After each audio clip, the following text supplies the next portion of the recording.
Hey everybody, I wanted to go over a bunch of reminders with you to begin this lecture.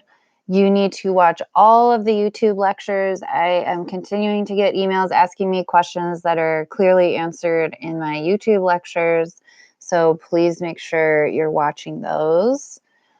The links for the YouTube lectures are in the daily class materials that are in the course materials folder on Blackboard. If you have any questions about where the lectures are, you can subscribe to my channel. All my new lectures will be posted there. You just need to make sure you're watching the CAZ EN lectures because I'm also posting my Morrisville lectures there. These are the discussion boards that you are currently responsible for. These are going to be the main grade for the rest of the semester. So please make sure you are responding. They're super easy and quick. If you need help on how to access the discussion boards, let me know. If you get on Blackboard, discussion boards are just click the word discussion board on the left-hand side, and it will open up to all of these that are due. Okay? These are the titles of them all. You're responsible for every single one. The homework assignment that you've been given so far is the March 31st Martinez chart. If you haven't turned that in, please turn it in. Oh, we have a little guest speaker here. Anyway, so you need to turn this in. An essay assignment is the writing response that you were supposed to do. If you have any questions about that, you can feel free to contact me. I'm trying to make this as easy as possible. So please make sure you're doing these minimal assignments or you will not pass the course. And with that warning, if you're not responding to discussion boards on a consistent basis by this Friday, I will be submitting SSNs for you, and I will be recommending that you drop the course. So please show me your active engagement in the course by participating in these requirements. Okay, the next thing I want to talk about is for the last assignment in the course, you are doing an argument paper. So you're going to turn your literacy narrative into a research paper, okay? Which some of you did that last semester. And the cool thing is you can use the literacy narrative that you already wrote.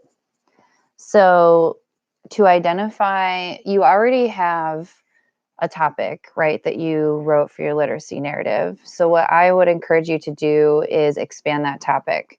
So take what you already have done and do these things. And do these things.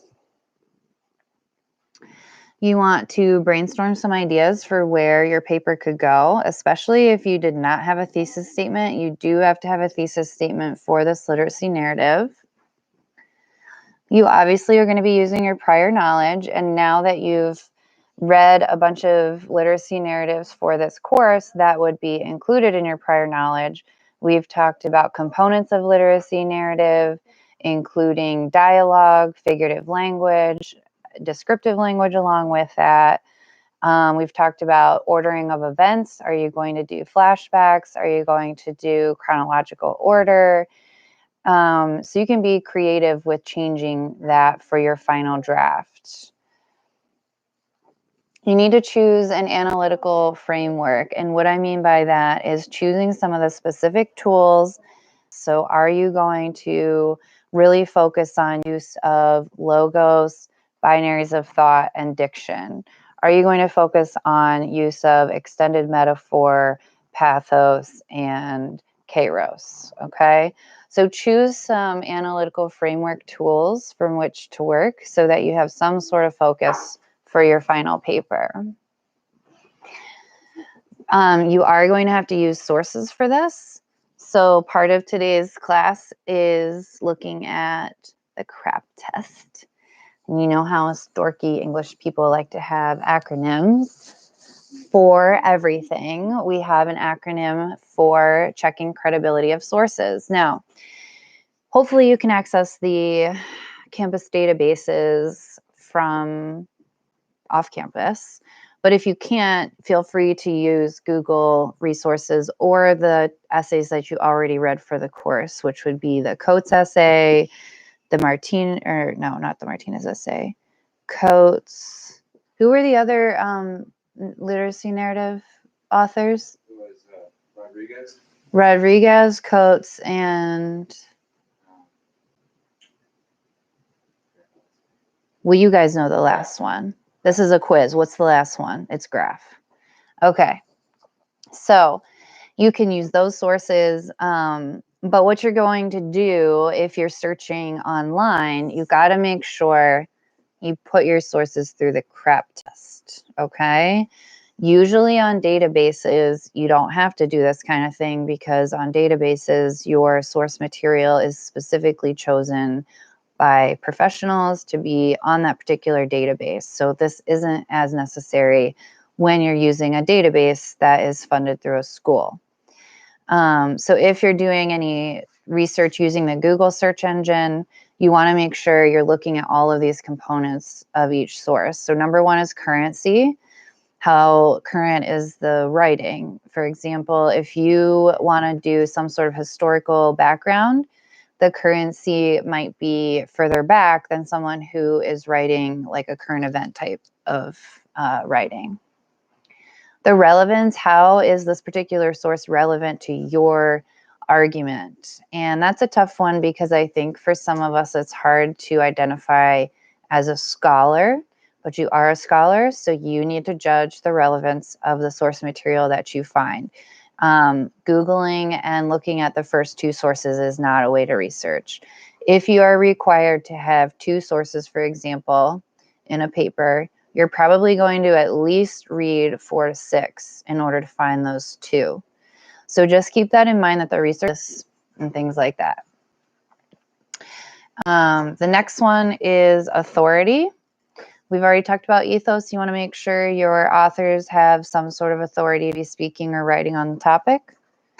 Accuracy. In a world of fake news and fake facts, you want to make sure that your sources are using accurate logos information. And purpose. What purpose was this particular source written for? And is that purpose in line with your own? If not, how are they different? What sorts of biases might be included in the source? Now, there's a link to this CRAP test that has all like descriptive information for each one in the course materials folder on Blackboard. So please visit that and read about how to look at relevant sources.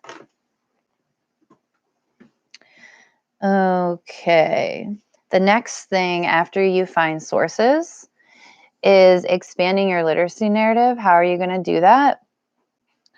You already have your draft on Blackboard if you don't have it. So the assignment, which I have not posted yet, I'm just letting you know that your culminating final week assignment is going to be a researched literacy narrative. So you're going to turn your first draft that you gave to me at the beginning of the semester into a finalized researched draft with a thesis, okay? If you don't have it, it's fine. It's on Blackboard, so you can easily access it from when you turned it in at the beginning of the semester. If you never turned in a literacy narrative, obviously you're starting from square one, so you might need to plan ahead for that. All right. The next thing you're going to do is build your argument by outlining. You can't build an argument without outlining. Otherwise, it's going to be unfocused and all over the place. So you want to make sure you have some sort of outlining format in mind to structure your ideas. Okay?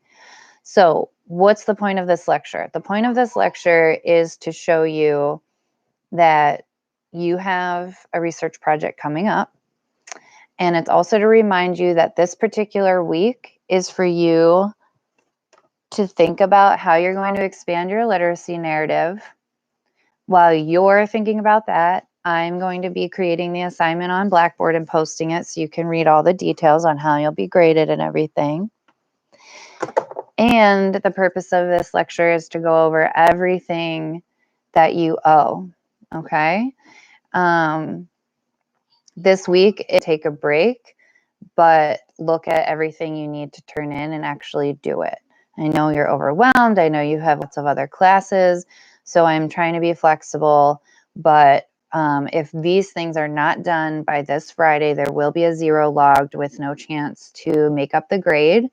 I can only check to see if you've done your work so many times, and I've been checking and checking.